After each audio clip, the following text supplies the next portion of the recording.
Nestlé, les débuts du syndicat. À la naissance de l'usine, il y avait un syndicat FO, créé par la direction parce que c'était légalement indispensable. FO était un syndicat respectable et très actif dans d'autres entreprises, mais à Saint-Benet, il était de pure façade. Quand mon frère et deux de ses amis ont été embauchés, ils ont décidé de créer une section CFTC, vite transformée en CFDT. Tous trois étaient cathos de gauche, issus du scoutisme. Fernand avait fait ses études au petit séminaire et se destinait sans doute à la prêtrise jusqu'à ce qu'il rencontre sa femme.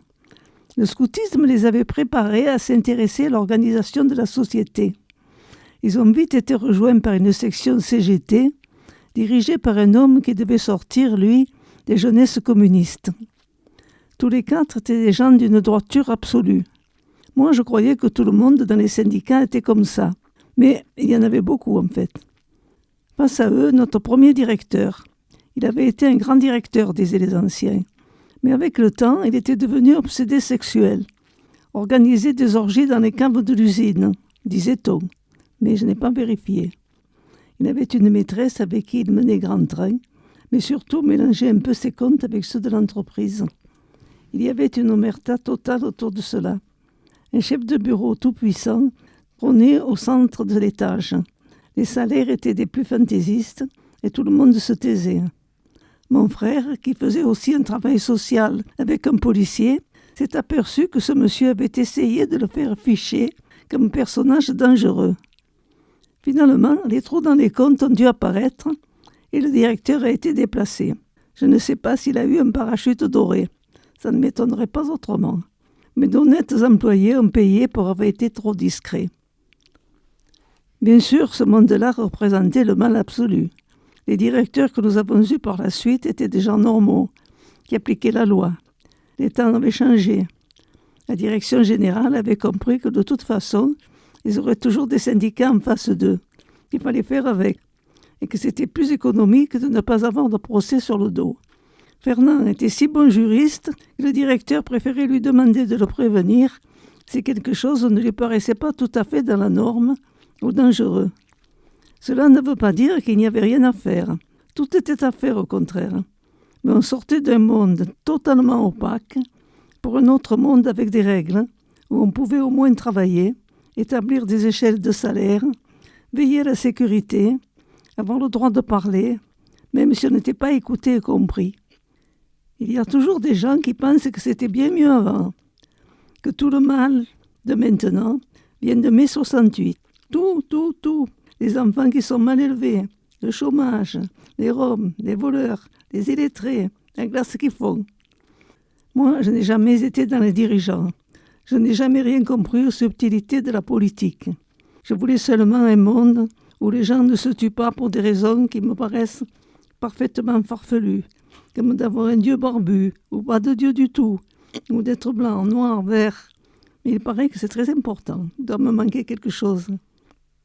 Bref, je me contentais de taper les tracts et quelquefois de les écrire, de les tirer sur la Ronéo qui logeait dans mon garage, de participer aux stages, aux réunions, de coller les affiches avec ma 4L qui montait bien sur les trottoirs.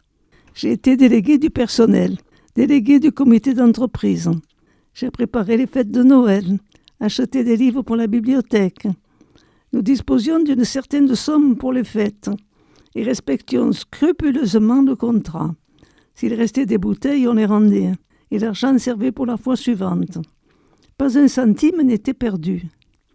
Un jour, un collègue me dit « Vous payez combien pour faire tout ça ?»« Eh bien, j'ai droit à 20 heures sur mon travail. »« Non, je veux dire, combien vous payez sur tout ce que vous faites en dehors ?»« Rien.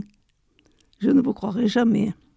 Ma foi, croyez ce que vous voulez. » Il y avait aussi des permanences à Marseille.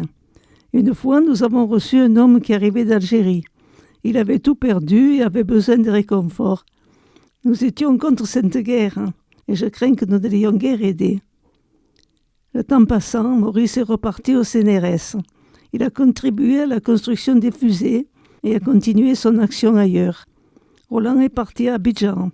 Le futur directeur de l'usine d'Abidjan a fait le pari d'embaucher un syndicaliste notoire pour l'aider à sa construction. Les Africains l'ont adoré, bien sûr. L'idée, c'est que les Africains devaient prendre la suite.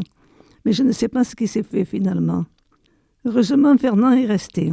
Il n'y avait pas de lutte de pouvoir. Nous suivons scrupuleusement toutes ses idées. Trop peut-être, on ne pensa pas à sa succession.